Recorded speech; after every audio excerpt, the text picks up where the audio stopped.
আজ 15ই ফেব্রুয়ারি রবিবার জানাবো আজকের বাছাই করা 50টি তাজা সংবাদ। শুরুতেই হেডলাইন্স। এসআইআর নথির নাম করে ডেকে খুন, উদ্ধার টুকরো টুকরো দেহাংশ, গ্রেপ্তার বিএলও সহ 2। খালি প্যান্ডেল দেখে মেজাজ হারালেন দিলীপ, দাঁতনে ফিতে না কেটেই অনুষ্ঠান ছাড়লেন বিজেপি নেতা। বাংলাদেশের নির্বাচনে 1 আসনে জয়ী বিজেপি, কে এই পার্থ? শুধু চাকরিই যাবে না, আপনাকে জেলেও যেতে হবে, কাদের বললেন শুভেন্দু।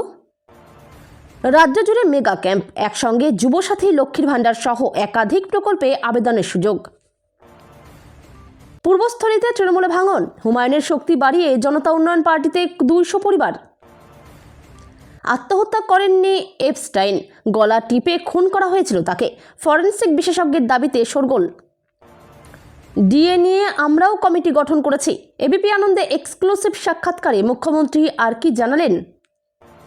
জোড়া আসনেই ভোটে জিতলেন, তবুও প্রধানমন্ত্রী পদে শপথ নিতে পারছেন না তারেক, কেন? প্লেনের ভিতরেই বাসে বসা যুবতীর শরীরের বিভিন্ন জায়গা স্পর্শ দেখতে পেয়েই বিমান সেবিকারা যা করলেন, মাঝ আকাশেই ভয়ঙ্কর ঘটনা। দিল্লি থেকে ফিরেই অ্যাকশনে মুখ্য সচিব, জেলা শাসকদের নিয়ে জরুরি তলব নবান্নে, নেপথ্যে কি কমিশনের কড়া হুঁশিয়ারি? ঘন্টায় 160 কিলোমিটার বেগে ছুটছিল গাড়ি, স্টিয়ারিংয়ে স্কুল পড়ুয়া, সঙ্গী আরও 5 বন্ধু। বেঙ্গালুরুতে দুর্ঘটনায় মৃত 6 কিশোর। যুবসাথী প্রকল্পের ফর্ম প্রকাশ, কোথায় মিলবে, কিভাবে ফিল আপ করবেন না জানলে বাতিল আবেদন। বিএনপি জমানায় ভারত বাংলাদেশ সম্পর্ক কেমন হবে স্পষ্ট করে দিলেন তারেক। লক্ষ্মীর ভাণ্ডার, যুবসাথীর মতো একাধিক প্রকল্পের ক্যাম্প বসছে রবিবার। কতদিন চলবে, কি কি নথি আনতে হবে, জানুন সব। শিবরাত্রির ছুটিতেই শুরু হচ্ছে যুবসাথীর ফর্ম বিলির বিশেষ শিবির, থাকছে লক্ষ্মীর ভাণ্ডারে আবেদনের সুযোগও। বাংলাদেশের নয়া রাষ্ট্রপতি মির্জা ফখরুল, তারেকের মন্ত্রিসভায় ঠাঁই পাচ্ছেন গয়েশ্বর রায়। 17 তারিখের মধ্যে 5 জনের বিরুদ্ধে এফআইআর করতেই হবে, মুখ্য সচিবকে ডেডলাইন কমিশনের। আনম্যাপড ক্যাটাগরির ভোটারদের ভোটার তালিকায় ঢোকাতে ছেয়ে গেছে ভুয়ো ফর্ম, বিস্ফোরক অভিযোগে চোখ কপালে কমিশনের। গালে চুমু খেতে শুরু করে, তৃণমূলের পঞ্চায়েত সমিতির সভাপতির বিরুদ্ধে বিস্ফোরক দলীয় গ্রাম পঞ্চায়েত প্রধান। বাংলায় চূড়ান্ত ভোটার তালিকা থেকে বাদ পড়ল 11 লক্ষ নাম, সংখ্যা আরও বাড়ার ইঙ্গিত। ভুতুরে ভোটারের পর এবার ভুতুরে অভিযোগকারী, হাওড়ায় 2000 জনের কাছে নোটিশ। ভোটের আগেই বাংলায় কমিশনের সুপার অবজারভার, এনকে মিশ্রর এন্ট্রি ঘিরে কাঁপছে প্রশাসন, কি তার আসল মিশন? বাংলার বাড়ি প্রকল্পে টাকা ঢুকতেই দিকে দিকে বিস্ফোরক অভিযোগ তৃণমূলের বিরুদ্ধে। শেষ 50 দিনের ভোটার শুনানি, হাজিরায় দিলেন না প্রায় 5 লক্ষ, সবচেয়ে বেশি অনুপস্থিত উত্তর 24 পরগনায়। কলকাতায় কত? বাংলাকে 10,000 কোটি টাকা থেকে বঞ্চিত করেছেন মমতা, শহরে এসে তোপ কেন্দ্রীয় শিক্ষামন্ত্রীর। মন্ত্রীর পোস্টার টেনে সরিয়ে দিচ্ছে আরপিএফ, চরম অস্বস্তিতে তৃণমূল।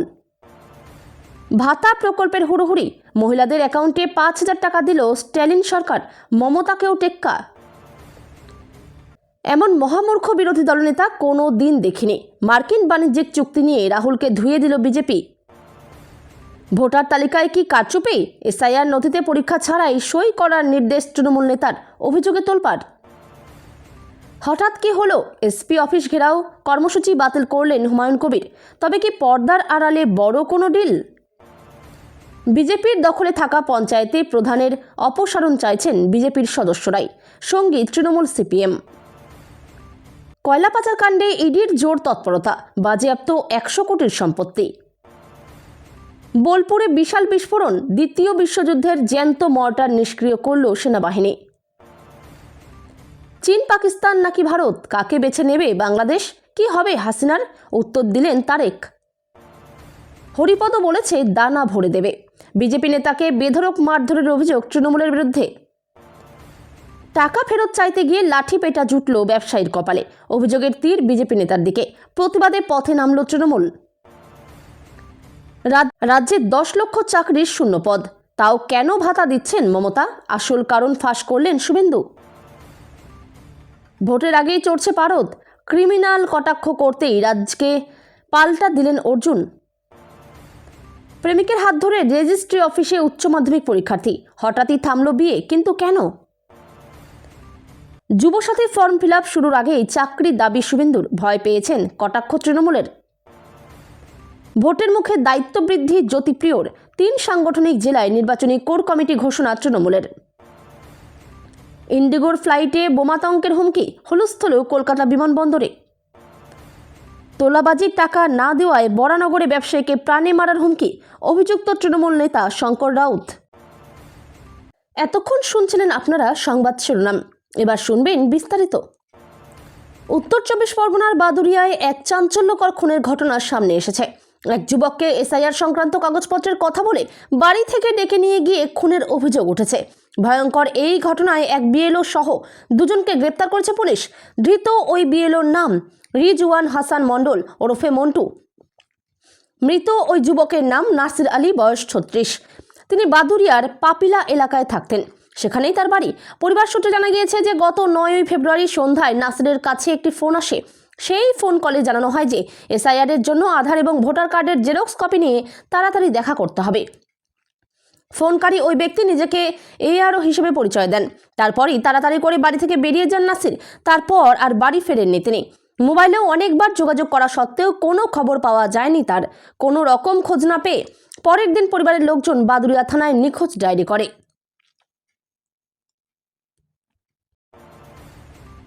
বিরাট জনাদেশ নিয়ে বাংলাদেশে ক্ষমতায় আসছে বিএনপি। প্রধানমন্ত্রী হিসেবে শপথ নিচ্ছেন খালেদা জিয়া পুত্র তারেক রহমান। তারপরেও আওয়ামী লীগের ভোট পার্সেন্টেজ নিয়ে কথা হচ্ছে। কোথায় গেল শেখ হাসিনার সমর্থকরা? ভোটের ফলাফলে গুরুত্বপূর্ণ আরও একটি বিষয় হলো জাতীয় নির্বাচনে একটি আসনে জয়ী হয়েছে বিজেপি।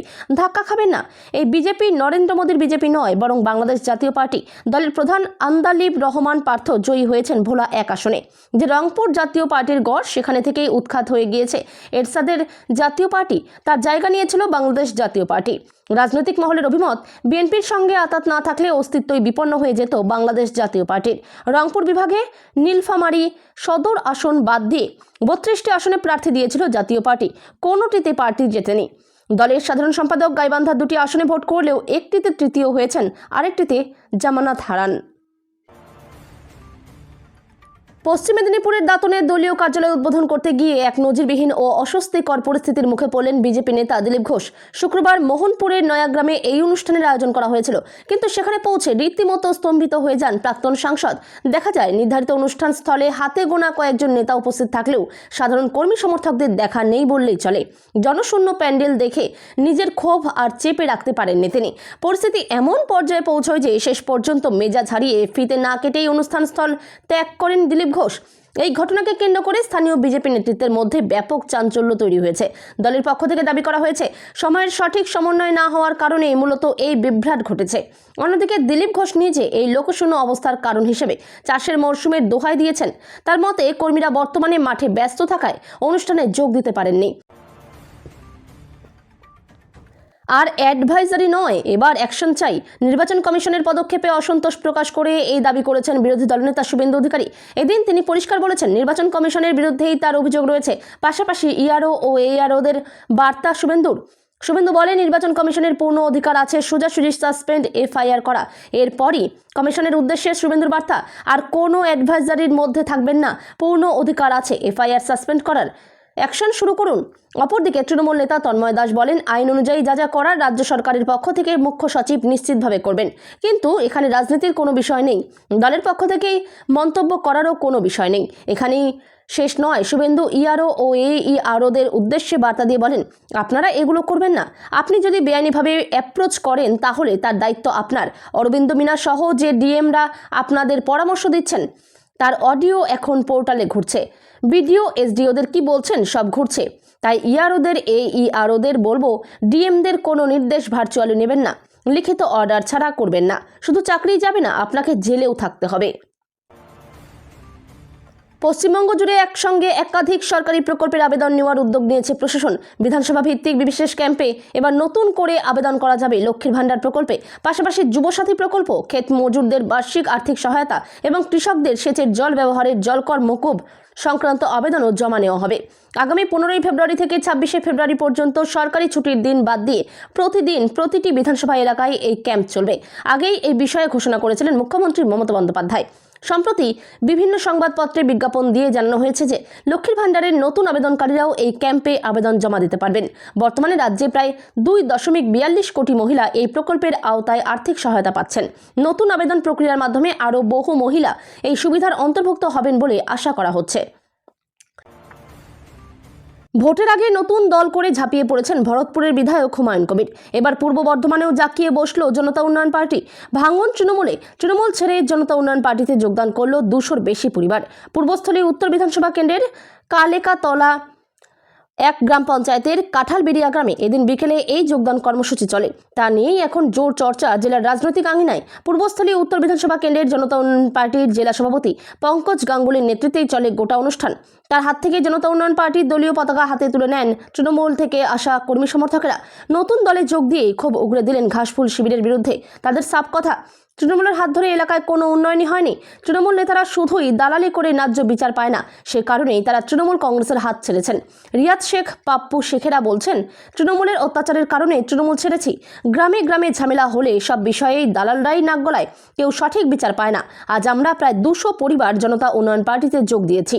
আমাদের সঙ্গে আরও অনেকে রয়েছেন। এলাকার জনতা উন্নয়ন পার্টির এক নেতা বলছেন, বর্তমান সরকারের প্রতি এখানকার মানুষদের দীর্ঘদিনের ক্ষোভ ছিল। এরা বরাবরই শোষিত লাঞ্ছিত। তৃণমূল নেতাদের ব্যবহারে এখানকার লোকজনের মনে দীর্ঘদিন থেকেই ক্ষোভের সঞ্চার হচ্ছিল। তাই তারা দীর্ঘদিন থেকেই একটা দ্বিতীয় প্ল্যাটফর্ম খুঁজছিল। সেটাই হুমায়ুন সাহেব আমাদের কাছে এনে দিয়েছেন। সরকারি কর্মীদের বকেয়া ডিএ দেওয়া নিয়ে রাজ্য রাজনীতির রাজধানীতে জোর চর্চা চলেছে। সম্প্রতি সুপ্রিম কোর্টের ডিএ রায় নিয়ে নানা মহলে নানা কথা উঠছে। কবে বকেয়া ডিএ দেওয়া হবে, এই প্রশ্নের সম্মুখীন হতে চেয়ে হয়েছে মুখ্যমন্ত্রী মমতা বন্দ্যোপাধ্যায়কে। যদিও এই বিষয়ে কোনো মন্তব্য করতে চাননি মুখ্যমন্ত্রী। বিষয়টি বিচারাধীন বলে মন্তব্য এড়িয়েছিলেন মমতা বন্দ্যোপাধ্যায়। সেই সময় সাংবাদিকদের প্রশ্নের উত্তরে মুখ্যমন্ত্রী বলেছিলেন, আমি এটা নিয়ে কোনো উত্তর আপনাদের কাছে দেব না। যা আমি বিধানসভায় বা ওই দিন আপনারা প্রশ্ন করেছিলেন দিয়ে দিয়েছি। বাদবাকিটা বিষয়টা বিচারাধীন। বাংলাদেশের সরকার গড়ছে বিএনপি। 25 বছর পর আবার ক্ষমতায় ফিরল জিয়াউর রহমান খালেদা জিয়ার দল। প্রধানমন্ত্রী পদে বসতে চলেছেন তাদের ছেলে তারেক রহমান। বাংলাদেশে নির্বাচিত সরকারের পথ চলা শুরু হওয়ার আগেই রয়েছে বড় একটা কাটা। তারেক রহমান প্রধানমন্ত্রী হবেন, একথা স্পষ্ট। জয়ের পর এই সাংবিধানিক প্রশ্নেই আটকে রয়েছে তারেক রহমানের শপথ গ্রহণ। 2024 সালের জুলাই আন্দোলনের পর থেকে কোনো অস্তিত্বই নেই বাংলাদেশ সংসদের। স্পিকার বা ডেপুটি স্পিকারের অনুপস্থিতিতে লিডার অফ দ্য হাউস হিসেবে শপথ নিতে পারছেন না ভাবি প্রধানমন্ত্রী তারেক রহমান।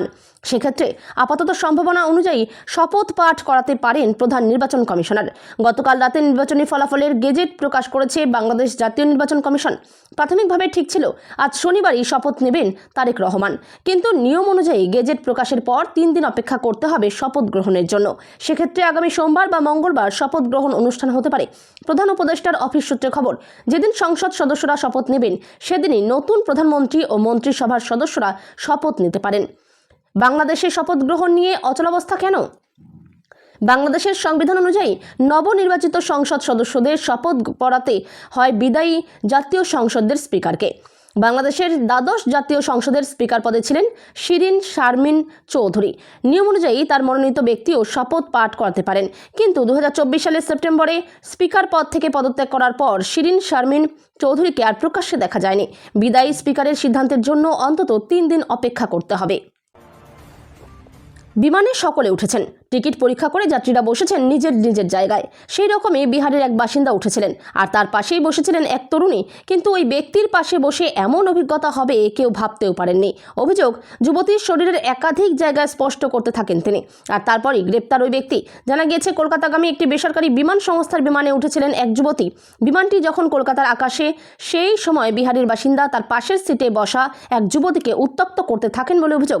যুবতীর দাবি, বিভিন্নভাবে শরীরে স্পষ্ট করতে থাকেন অভিযুক্ত। তখনই বিমানের মধ্যে যুবতী চিৎকার চেঁচামেচি শুরু করেন। বিমানে থাকা কেবিন ক্রু ওই যাত্রীকে অন্যত্র সরিয়ে নিয়ে যান। তারপর বিমান কলকাতা বিমানবন্দরে অবতরণ করলে সিআইএসএফের হাতে তুলে দেয় ওই যাত্রীকে। পরবর্তী সময়ে সিআইএসএফ নেতাজি সুভাষচন্দ্র আন্তর্জাতিক বিমানবন্দর থানার হাতে তুলে দেয়। ধৃতের বিরুদ্ধে মহিলাকে কটূক্তি এবং শ্লীলতাহানির অভিযোগ দায়ের করে ব্যারাকপুর আদালতে পেশ করা হবে।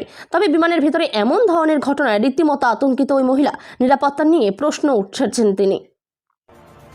রাজ্য রাজনীতিতে এখন টান টান উত্তেজনা। গতকাল দিল্লিতে জাতীয় নির্বাচন কমিশনের ফুল বেঞ্চের সঙ্গে ম্যারাথন বৈঠকের পর কলকাতায় ফিরেই চরম তৎপরতা শুরু করলেন রাজ্যের মুখ্য সচিব নন্দিনী চক্রবর্তী। আজ শনিবার সকাল 11টা থেকে রাজ্যের সমস্ত জেলাশাসকদের নিয়ে এক জরুরি ভার্চুয়াল বৈঠকে বসছেন তিনি। নবান্ন সূত্রে খবর, এই বৈঠকে মূলত যুব সাথী সহ একাধিক গুরুত্বপূর্ণ রাজ্য সরকারি প্রকল্পের অগ্রগতি ও রূপায়ণ নিয়ে আলোচনা হবে। তবে রাজনৈতিক মহলের মতে তড়িঘড়ি এই বৈঠকের নেপথ্যে রয়েছে কেন্দ্রীয় নির্বাচন কমিশনের দেওয়া কড়া হুঁশিয়ারি। কেন এই জরুরি বৈঠক? চর্চায় নবান্ন। গতকাল শুক্রবার দিল্লিতে মুখ্য নির্বাচন কমিশনার জ্ঞানেশ কুমার রাজ্যের মুখ্য সচিব এবং জেলাশাসকদের সঙ্গে বৈঠক বসেন। সেই বৈঠকে